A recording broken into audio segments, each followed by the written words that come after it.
வணக்கம் உறவுகளே. இன்றைக்கி பார்த்திங்கன்னா நூடுல்ஸ் தான் பண்ண போகிறேன். ஒரு பாத்திரத்தில் 2 சொட்டு எண்ணெய் விட்டு 1 டம்ளர் தண்ணி ஊற்றி அதில் 3 கட்டி எடுத்திருக்கேன். 3 நூடுல்ஸ் அந்த கட்டியை எடுத்து போட்டு, அதாவது கம்மியாக தண்ணி ஊற்றிருக்கிறேன், நான் ஃபுல்லாக தண்ணி ஊற்றலை. நிறைய தண்ணி ஊற்றி வேக வச்சோம் அப்படின்னா ஒரு மாதிரி பிசு பிசுன்னு ஆகிடும். அதனால தான் கொஞ்சமாக தண்ணி ஊற்றிருக்கேன். இப்போ ஒரு கடாய் எடுத்துருக்கேன். கடாய் சூடாகட்டும். இப்போ நூடுல்ஸை பொறுத்த வரைக்கும் நிறையா தண்ணி ஊற்றினோம்னா சொதன்னு ஆகிடும். அதனால் கொஞ்சோண்டு தண்ணி ஊற்றி அதை நம்ம அப்படியே ஆஃப் பண்ணிட்டோம். அப்படியே சூட்லேயே பார்த்திங்கன்னா சூட்லேயே பார்த்திங்கன்னா நல்லா வெந்துடும். கொஞ்சம் ஹார்டாக இருக்கிற மாதிரியா இருக்கும். இப்போ எண்ணெய் ஊற்றிக்கலாம். ஏன்னா சம்டைம்ஸ் என்ன ஆகும்னா கொலன்னு ஆயிரும். அது சாப்பிட்றதுக்கு ஒரு மாதிரியாகவே இருக்கும். இப்போ இதில் சீரகம் 1 ஸ்பூன் போட்டுக்கலாம். போட்டுட்டு 3 தக்காளி என்ன பண்ணணும், கட் பண்ணி பொடிசாக சேர்த்துக்கலாம். கொஞ்சோண்டு கருவேப்பிலை இது போட்டு வதக்கிட்டுருக்கலாம். இப்போ 1 ஸ்பூன் சோம்பு தூள் சேர்த்துக்கிறேன். இதையும் போட்டு நல்லா வதக்கிக்கலாம். இதில் நான் சாஸ் எதுவுமே யூஸ் பண்ணல.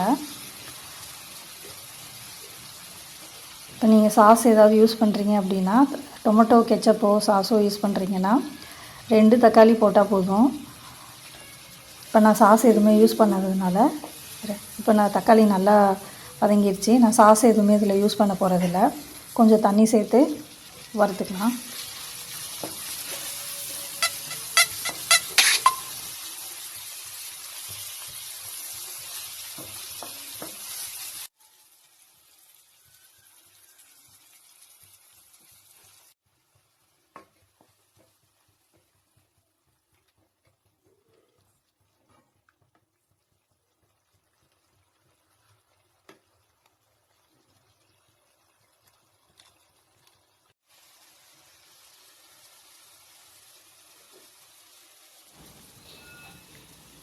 கெட்டியாக இருக்கிற மாதிரி இருக்கும். ஆனால் இது பார்த்திங்கன்னா நம்ம நல்லா போட்டு கலந்தோன்னா இதாகிடும்.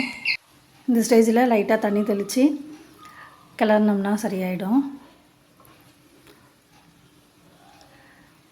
கலர் பார்த்திங்கன்னா நல்லா வந்திருக்கு. இது பார்க்குறதுக்கு உங்களுக்கு கெட்டியாக இருக்கிற மாதிரி தோணும். கொஞ்சம் டைம் ஆக ஆக பார்த்திங்கன்னா லூஸாக வந்துடும். பார்த்திங்கன்னா நல்லா சாப்பிட தயாராகிடுச்சு.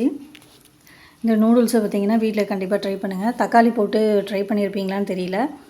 தக்காளி சேர்த்தாலும் சூப்பராக இருக்கும். இதில் வெங்காயம் வேணும்னா ஒரே ஒரு வெங்காயம் மட்டும் நீங்கள் கட் பண்ணி தக்காளியோட சேர்த்து போட்டு வதக்குனிங்கன்னா சரியாக போயிடும். இப்போ சர்வ் பண்ணுவோம்.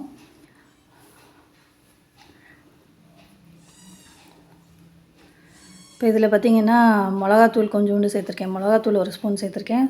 சோம்பு முழு சோம்பு 1 ஸ்பூனு, சோம்பு தூள் 1 ஸ்பூனு, அப்புறமேட்டு பட்டை கிராம்பு பொடி இருந்துச்சுன்னா அது ஒரு சிட்டிக்கை, உப்பு கொஞ்சம் சேர்த்துக்கோங்க. காரம் அதிகமாக வேணும் அப்படின்னா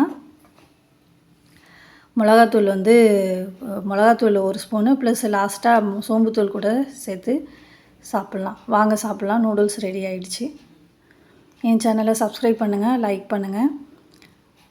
ரெசிபீஸ் இருக்குது, நிறையா ரெசிபீஸ் இருக்குது, செக் பண்ணுங்கள். Thanks for support.